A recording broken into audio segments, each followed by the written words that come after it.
அனைவருக்கும் வணக்கம். 10ஆம் வகுப்பு சமூக அறிவியல் பாடத்தில் மிக மிக முக்கிய ஒரு மதிப்பெண் வினாக்கள் மட்டும் நான் கேட்குறேன். அதுக்கு முடிந்தால் நீங்கள் என்ன செய்யுங்க, பதில் நீங்கள் சொல்லலாம், அதை கமெண்ட்ஸ் பாக்ஸில் தெரிவிக்கலாம்.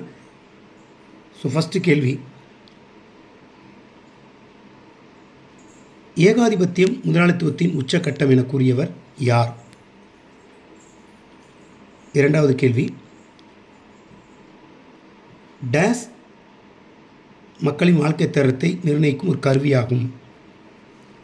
மூன்றாவது கேள்வி, இந்தியாவின் உயரமான சிகரம் எது? நான்காவது கேள்வி,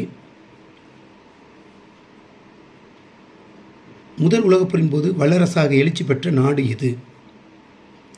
ஐந்தாவது கேள்வி, டேஸ் மண்ணில் இரும்பு ஆக்சைடு அதிகம் காணப்படுகிறது. மாணவர்களே, அடுத்த பதிவில் சந்திப்போம். நன்றி.